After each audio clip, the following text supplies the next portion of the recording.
예, 성경 말씀 말라기 3장 1절부터 6절까지 함께 돌아가겠습니다.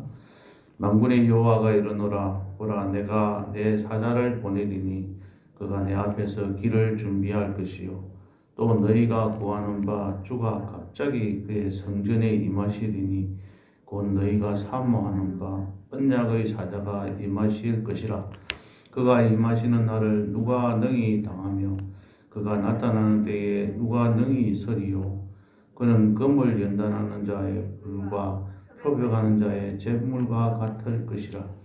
그가 은을 연단하여 깨끗하게 하는 자같이 앉아서 레위 자손을 깨끗하게 하되 금은같이 그들을 연단하리니 그들이 공의로운 제물을 나 여호와께 바칠 것이라. 그때에 유다와 예루살렘의 봉헌물이 옛날과 고대와 같이 나 여호와께 기쁨이 되려니와 내가 심판하러 너희에게 임할 것이라. 점치는 자에게와 간음하는 자에게와 거짓 맹세하는 자에게와 품꾼의 싹스에 대하여 억울하게 하며 가부와 고아를 압제하며 나그네를 억울하게 하며 나를 경외하지 아니하는 자들에게 속히 증언하리라. 만군의 여호와가 말하였느니라. 나 여호와는 변하지 아니하나니 그러므로 야곱의 자손들아 너희가 소멸되지 아니하느니라. 아멘.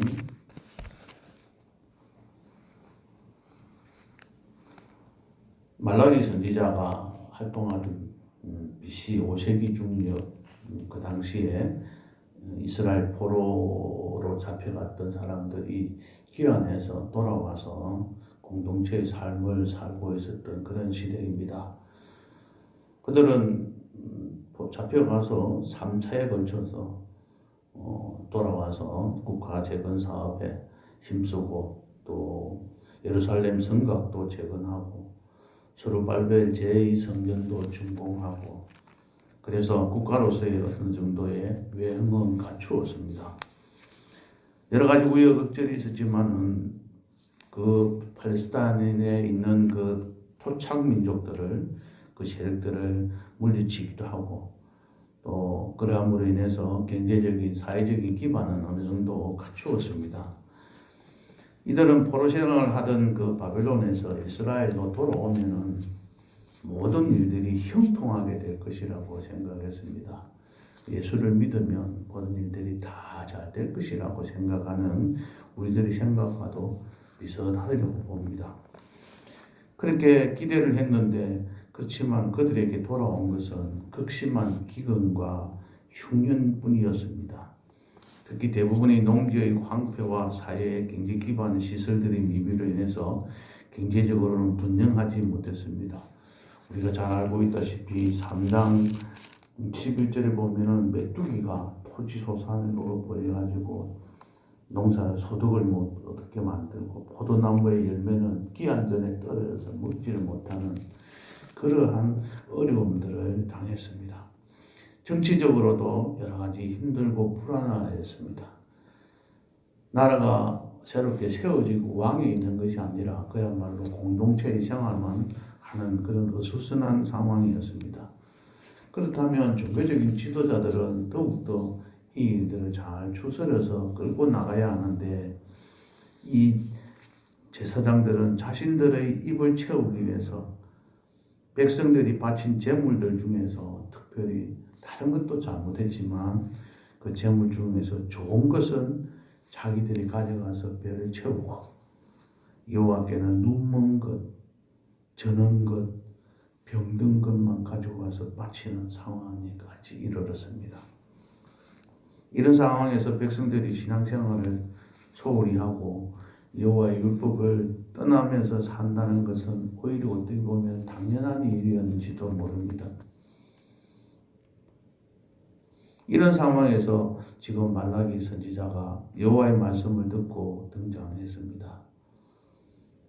영광스러운 메시아 왕국은 온다고 했는데 그때까지 오지도 않았습니다. 이사야 선지자를 통해서 예레미야 선지자를 통해서 여러 선지자를 통해서 메시아가 와서 자신들을 구해줄 것이라고 했지만 메시아는 오지도 않고 여러 가지로 힘든 그런 상황 속에서 살아가면서 어려운 그런 상황에 처해 있는 사람들을 향해서 말라기 선지자가 지금 외치고 있습니다. 지금과도 비슷하지도 않을까 하는 생각도 해봅니다. 그래서 말라기 전체적으로 한번 1장부터 쭉 한번 보시면서 한번 그들의 상황을 한번 살펴보시겠습니다. 그래서 오늘날 우리의 현실과 비교해 보면서 한번 보시길 바랍니다. 1장입니다. 하나님께서 2절에 보면 내가 너희를 사랑하였노라 이렇게 하나님 말씀을 하시니까 이스라엘 백성들은 주께서 어떻게 우리를 사랑하셨나이까 라고 말을 했습니다. 그리고 2절부터 3절에 보면 계속 2절부터 5절까지 계속 보면 뭐라고 말을 하냐면 오히려 우리 주변에 있는 국가인 에돔, 에서의 후손들 그 나라들은 더 사랑하고 왜 우리는 미워합니까? 이렇게 할 때 하나님께서는 내가 에서를 미워하고 야곱을 사랑하였는데도 너희들은 그 이방 민족들을 사랑한다라고 나한테 원망하느냐라면서 반박을 하고 있습니다. 1장 6절부터 14절까지는 제사장들의 죄를 지적을 하고 있는데요. 너희들이 나를 공경하거나 두려워하는 것이 어디 있느냐 이렇게 물으니까 제사장들이 뭐라고 이야기했냐. 우리가 어떻게 주의 이름을 멸시하였는가라고 10절에서 말하고 있습니다. 7절에는 보면 더러운 떡과 눈먼 희생제물 즉 저는 것 병든 것을 드리고도 우리가 어떻게 주를 더럽게 하였습니까? 라고 대답을 하였습니다. 1장 10절에 보면 제물을 헛되이 불사르지 못하게 하기 위해서 하나님이 하도 답답해서 뭐라고 이야기하고 있는지 한번 읽어봅시다. 10절 만군의 여호와가 이르노라 너희가 내 제단 위에 헛되이 불사르지 못하게 하기 위하여 어떻게 한다고요? 너희 중에서 성전문을 닫을 자가 있었으면 좋겠도다. 왜? 내가 너희를 기뻐하지 아니하며 너희가 손으로 드리는 것을 받지도 아니하리라. 너희들 그 가져오는 것부터 그냥 문을 딱 닫아 놔놓고 못 들어오게 막고 싶다는 그런 말이에요. 성전문에 교회에 들어오는 너희들이 그 모습들을 아예 들어오지도 못하게 문에 누가 막아서 못 들어오게 막으면 더 좋겠다. 어쩌고 답답하시면 이런 말씀을 하셨을까요? 11절에 보면 하나님은 이방 민족 중에서 여호와 하나님의 이름이 더 크게 될 것이라고 했습니다. 만군의 이방 민족 중에 내 이름이 크게 될 것이라. 해 뜨는 데부터 시작해서 해 지는 곳까지의 이방 민족 중에서 각처에서 내 이름을 위하여 분향하며 깨끗한 제물을 드리리니 이는 내 이름이 이방 민족 중에서 크게 될 것입니다. 지금 현재 우리 현대를 살고 있는 이 상황하고 이 말씀이 그대로 이루어졌다는 생각도 듭니다. 오히려 그들은 이 일이 얼마나 번거로운고 하면서 코숨치고 훔친 물건과 저는 것, 병든 것을 보물로 가져오니 내가 어떻게 받겠느냐고 하시면서 그러한 자는 저주를 받을 것이라고 말씀을 계속하고 있습니다. 2장에서는 이들의 해결을 촉구하면서 만약에 하나님의 이름을 영화롭게 하지 아니하면 저주할 것이라고 하면서 해결을 촉구했습니다. 그런데 그렇지 못해요. 돌아오지를 않습니다.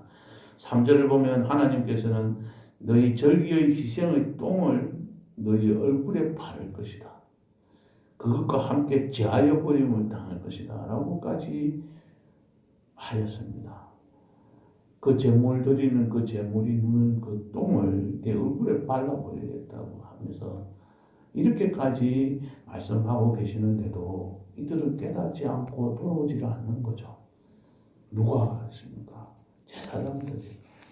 더 좀 넓게 말하면 우리 예수를 믿는 우리들이 믿지 않는 자들보다도 하나님을 믿는 성도라고 하면서 그리스도인들이 다시 돌아오지 않으니 하나님이 이렇게까지 말씀을 하시는 거죠. 2장 4절에서 9절을 보면은 하나님께서는 레위와 세운 언약, 다시 말하면 제사장들과 세운 언약을 말합니다. 생명과 평강의 언약을 준 이유를 설명하면서 만군의 여호와의 사자가 되라고 했는데도 불구하고 옳은 길에서 떠난 많은 사람을 율법에 거스르게 하였으며 자기들만 잘못하는 게 아니고 다른 사람들을 거스르게 하고 너희들이 스스로 레위의 언약을 깨뜨렸다고 하였습니다. 그리고 율법을 행할 때에 사람에게 치우치게 하였으므로 모든 백성 앞에서 너희들은 멸시와 천대를 당하게 하였다고 하였습니다. 그들은 자기들의 편리에 따라서 자기에게 유리해 보이는 율법에 대해서는 중요성을 부여한 반면에 자기들이 힘든다고 판단되는 것은 그러한 율법은 무시해버리고 지키지 않았습니다. 자기들의 물질을, 자기들의 배를 채우는데 유리한 율법이 있으면, 하나님의 말씀이 있으면 그 말씀은 제대로 가르치지만 자기에게 불리한 말씀이 있을 때는 가르치지 않았다는 이야기하고도 동등합니다. 2장 10절부터 16절까지는 유다 민족들이 지은 죄를 말하고 있습니다. 특별히 이스라엘 전체 백성이라기보다는 유다 족속들에게 하는 말씀이기도 합니다. 그들은 하나님 안에서 한 아버지를 가진 자입니다. 형제들입니다. 그런데 그 형제들에게 거짓을 행하였다고 10절에서 말하고 있습니다. 그들에게 가정한 일, 이방신들과 신들의 그 딸과 결혼을 하고 어려서 맞이한 아내 학대하는 14절에 보면 어려서 맞이한 아내를 학대하는 등 거짓을 행하였던 것입니다. 마침내 2장 17절에 보면 여호와를 괴롭게 하고도, 말로 여호와를 괴롭게 하고도 우리가 어떻게 여호와를 괴롭혀 드렸나이까. 모든 악을 행하는 자는 여호와의 눈에 좋게 보이며 그에게 기쁨이 됩니다. 그리고 정의의 하나님이 어디 계시냐 이렇게 뜯으면서 하나님께 질문을 했습니다. 지금 현재도 정의가 살아있지 못하는 불의가 파헤치는 세상이 지금 우리들이 살아가고 있는 세상이기도 합니다. 어제 어떤 서울지방법원, 중앙지방법원에 판사가 판결을 내렸던 그 사건은 오히려 어떻게 보면 그래도 이 나라에 정의가 그래도 살아있구나 하는 생각을 한번 해보기도 했습니다. 어쨌든 우리들이 이 땅에서 살아가면서 우리들이 하나님 앞에 정의가 살아있느냐라고 우리들은 똑바로 살지 않았으면서 하나님 앞에 원망하고 나오지는 않는지 자신들을 한번 생각해 볼 필요가 있습니다. 이런 상황에 놓여 있는 이 백성들에게 오늘 3장 1절부터 6절까지 말씀을 하고 있습니다. 이스라엘 백성은 여호와 앞에서 악을 행하면서도 전혀 거리낌 없이 정의의 하나님이 어디 계시냐고 말합니다. 이스라엘 사회에 만연한 불의와 불평들의 책임이 자신들의 행위가 아니라 하나님께 있다고 뻔뻔하게 핑계대는 말입니다. 이처럼 타락한 시대에 하나님께서는 그래도 언약의 사자를 보내시겠다고 합니다. 지금까지 메시아가 보내준다고 해놓고 왜 안 보내주냐고 이렇게 불평하는 이스라엘 백성들에게 하시는 말씀입니다. 3장 1절을 한번 읽어보겠습니다. 만군의 여호와가 이르노라. 보라, 내가 내 사자를 보내리니 그가 내 앞에서 길을 준비할 것이요 또 너희가 축복하는 바 주가 갑자기 그의 성전에 임하시리니 곧 너희가 사모하는 바 언약의 사자가 임하실 것이라.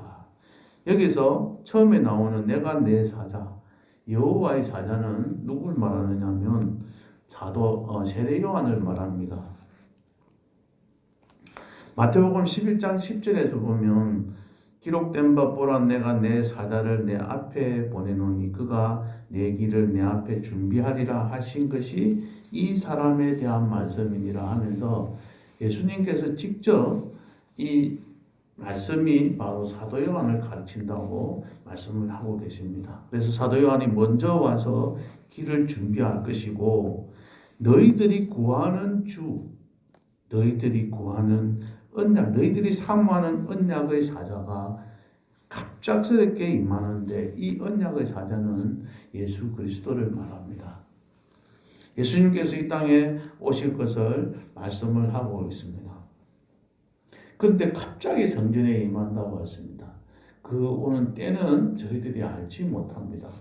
그런데 그 갑자기가 온다고 하신 그 예수님이 말라기 선지자가 예언하고 난 뒤 몇 년이 지나서 오셨습니까? 400년이 지나서 오셨습니다.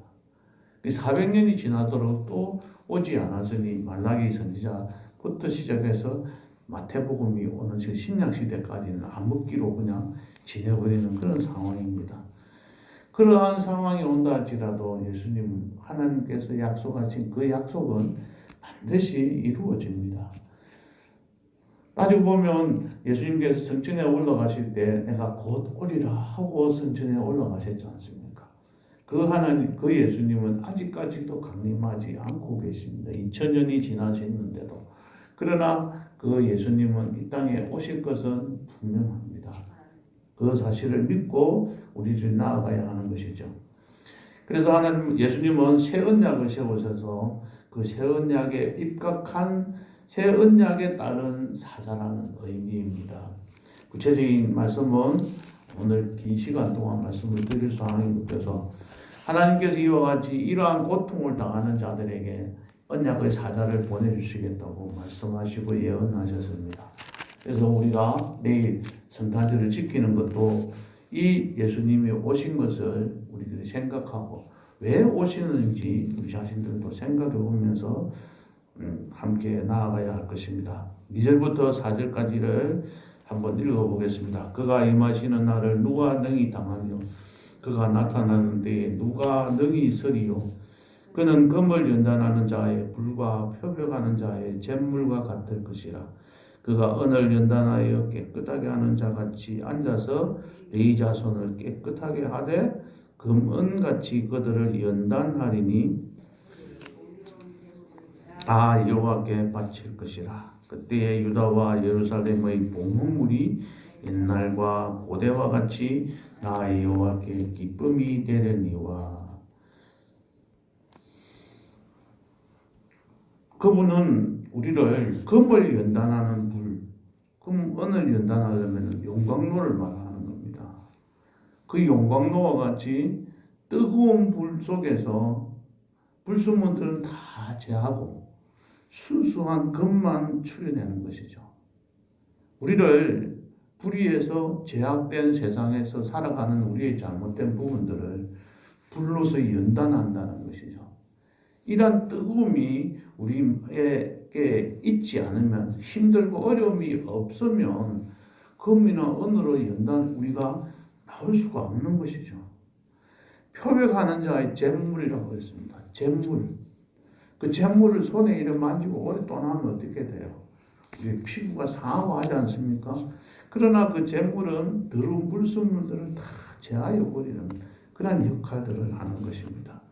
그래서 보면 3절에 보면 연단하여 깨끗하게 한다. 연단하는 거죠. 힘들고 우리들을 그가 우리에게 오셔서 우리에게 좋은 것 주시는데 금을 주시고 은을 주시고 은과 같이 새롭게 나아가게 깨끗하게 하시는데 반드시 연단이라는 그러한 절차를 과정을 거쳐서 우리에게 주신다는 것이죠. 그러니까 우리들이 이 땅에서 살아가면서 예수 믿으면 그냥 좋은 일들이 생기는 것이 아니라 그러한 연단과 그러한 힘들고 어려운 고난과 그러한 환난을 겪으면서 점검같이 나아오게 되는 것이 우리들이 신앙이 생활하는 그러한 원칙이고 원리인 것입니다. 그래서 우리가 힘들게 어려움이 닥칠 때 불평하고 원망할 것이 아니라 하나님께서 또 나를 단련시키는 것이구나. 하나님께서 또 나를 연단시키는 것이구나. 예수님께서 오셔서 우리들에게 이렇게 하시는구나 하는 걸 생각하면서 드려야 합니다. 그 결과물이 어떻게 나타난다고 했습니까? 3절에 보면은 공의로운 제물을 나 여호와께 드린다고 했어요. 그리고 4절에 보면은 하나님께 기쁘게 타는 봉헌물이 된다고 했어요. 그러니까 그들이 드리는 물질을 통해서 그의 신앙을, 그의 하나님을 사랑하는 그 마음들을 표현한다는 것입니다. 이럴 때는 우리가 예배를 드릴 때 우리가 드리는 헌금이 어떠해야 되는지 이 말씀을 통해서 한번 생각해 볼 필요가 있습니다. 우리의 신앙의 표현입니다. 물질이 많고 적음이 아니라 내가 어떤 마음으로 어떤 자세로 드리느냐가 우리의 신앙을 표현하는 하나의 중요한 수단이라는 생각들을 해봐야 합니다. 이러한 언약의 사자가 오셔서 무엇을 한다고 했습니까? 5절에는 심판하러 오신다고 했습니다. 심판하러 오신다. 그래서 2절에 보면은 이 임하시는 날을 누가 능히 당하며 그가 나타나는데 누가 능히 서리요 하면서 그를 굉장히 힘들고 어려움을 말씀을 하고 계십니다. 내가 심판하러 너희에게 임할 것이다. 그럼 어떤 사람들을 심판합니까? 첫 번째는 정치는 자입니다. 정치는 자는 하나님 앞에 묻지 않고 다른 곳에 다른 사람들에게 묻고 다른 사람들을 의지하는 것을 말합니다. 두 번째는 간음하는 자입니다. 세 번째는 거짓 맹세하는 자입니다. 거짓말하는 거예요. 나는 절대로 그런 일 한 일이 없다. 그렇게 말하는데 나중에 파보면 발견이 되면 그게 있었나? 나 잘 몰랐는데 이런 식으로 해서 피해가는 이게 우리 지금 현재 나라를 망쳐가고 있는 어떻게 보면 지금 현재 더 부패해져가게 만드는 그런 상황입니다. 옛날에 어떤 분이 나는 절대로 정치 안 한다고 하시던 분이 돌아와서 마음이 바뀌었다고 해가지고 대통령까지 되시는 분이 계실 때 그때 이 나라가 그렇게 될 것이라고 저는 예측을 했었습니다. 거짓말을 해도 그게 용서가 되는 세상이 되면 자기가 용서를 해버리면 안 되는 거죠. 다른 사람이 용서해 줄 때까지 기다려야 되는데 자신을 합리화시키면서 그 거짓대로 행동하는 것은 거짓 맹세하는 자가 이 땅을 할보를 하면서 다닌다는 것은 문제가 있는 거죠. 품꾼의 삭스에 대하여 억울하게 하며 품꾼의 삭스를 속이는 거죠. 과부와 고아를 압제하고 불쌍한 사람들을 도와주지는 못하면 나그네를 억울하게 하며 더 중요한 것은 나를 경외하지 아니하는 자들에게 하나님께서 오셔서 심판하시겠다고 했습니다. 예수 그리스도께서 심판하신다고 했습니다. 그만큼 예수 그리스도 언약의 사자가 오시는 것은 두렵고 떨리는 일입니다. 그러나 두렵고 떨리는 것으로 끝나는 것이 아니라 악한 자들에게 심판을 하고 난 다음에는 우리들에게는 은혜와 복을 주시게 됩니다. 불이 지나가고 난 뒤에 재물이 지나가고 난 뒤에 우리들은 깨끗한 모습으로 살아갈 수 있는 것입니다. 말씀을 맺겠습니다. 6절을 함께 읽어볼게요. 나 여호와는 변하지 아니하나니 그러므로 야곱의 자손들아 너희가 소멸되지 아니하느니라. 아무리 힘들고 어렵더라도 하나님의 그 약속은 변하지 않습니다. 우리가 힘들게 살아도 하나님의 약속은 절대 변하지 않는 거죠. 어떠한 환난이 닥치더라도 어떠한 어려움이 닥치더라도 우리들을 연단하신다는 하나님의 말씀을 생각하시면서 소멸시키려고 하는 것이 아니라는 마음을 늘 가지면서 주 안에 살아가야 합니다. 오늘 본문은 2000년 전 예수님의 초림으로 일정 부분 성취가 되어졌습니다. 그러나 완전한 성취는 주님께서 다시 오시는 재림의 날에 이루어질 것입니다. 말라기 선지자로 오신다고 하신 예수 그리스도께서 오신 것은 400년이 지난 후였습니다. 오랜 시간이 흐른 후에 예수님이 이 땅에 오셨습니다. 성천하신 예수님께서 다시 이 땅에 재림하시는 날도 언제 오실지 분명히 모르지만 분명하게 오실 것은 확실합니다. 그 때와 시는 저희들이 알 수 없습니다. 그러나 우리들은 어떻게 하면서 살아가야 할까요? 오늘도 회개의 시간을 가지면서 말라기 선지자가 활동하였던 그 시대와 같이 우리들은 그런 모습으로 살아가고 있지 않는지 살펴봅시다.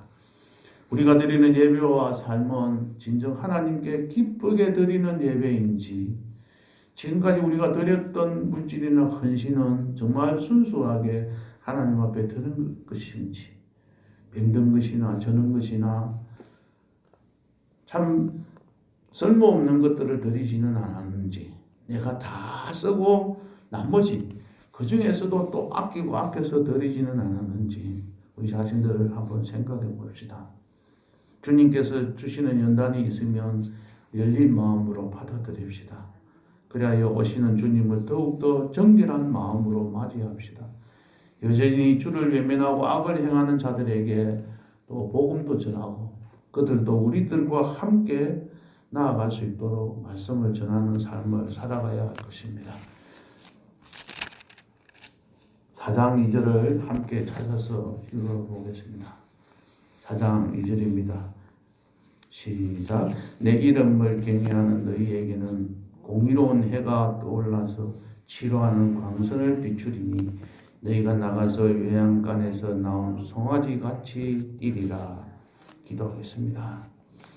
여호와 하나님의 이름을 경외하는 자로서 우리도 주 안에서 치료함 받고 외양간에서 나온 송아지 같이 힘차게 뛰어다니는 하루가 될 수 있도록 축복하여 주시고 인도하여 주시옵소서. 예수님의 이름으로 기도합니다. 아멘.